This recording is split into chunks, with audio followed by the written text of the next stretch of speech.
திருப்பரங்குன்றத்தில் ஒரு புதிய ஒரு விஷயத்தை உள்ளே நுழைத்து விடவும் முடியாது, ஏற்கனவே இருக்கிற ஒரு விஷயத்தை எடுத்து விடவும் முடியாது. அவ்வளவு தெளிவான மரபும் கட்டமைப்பும் இருக்கிற ஒரு விஷயம் திருப்பரங்குன்றம் கோவில் சார்ந்த வழிபாடு.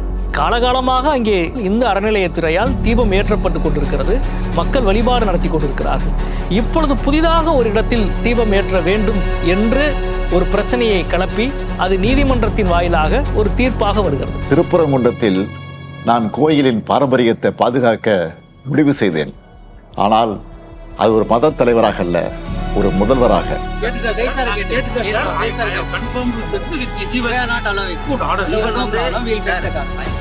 மக்களின் நம்பிக்கையை அரசியலுக்கு அடிபணி விடக்கூடாது என்பதே என் நிலைப்பாடு. இந்த சமத்துவத்தை, இந்த அமைதியை நிலைநிறுத்துவதற்கு மிக உறுதியான அரசியல் நிலைப்பாட்டை எடுத்தது தமிழக அரசும் மாண்புமிகு தமிழக முதல்வர் அவர்கள். பகுத்தறிவு எப்போதும் நம்பிக்கையுடன் முரண்பட வேண்டும் என்பதில்லை. இரண்டும் ஒரே சமுதாயத்தினுடைய இரு முகங்கள். பெரியார், அடிகளார் நட்பதற்கு சான்று. That's where tolerance stays.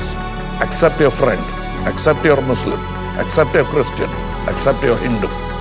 அரசியலில் நான் அனைவரையும் சேர்ப்பது என்ற கொள்கையை கடைபிடிக்கிறேன். வேறுபட்ட நம்பிக்கைகள் இருந்தாலும் நாம் ஒரே மண்ணில் வாழ்கிறோம், ஒரே மொழி பேசுகிறோம், ஒரே எதிர்காலத்தை நோக்கி நடக்கிறோம்.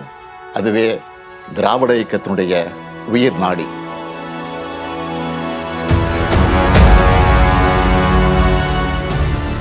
ஸ்டாலின் தொடரட்டும், தமிழ்நாடு வெல்லட்டும்.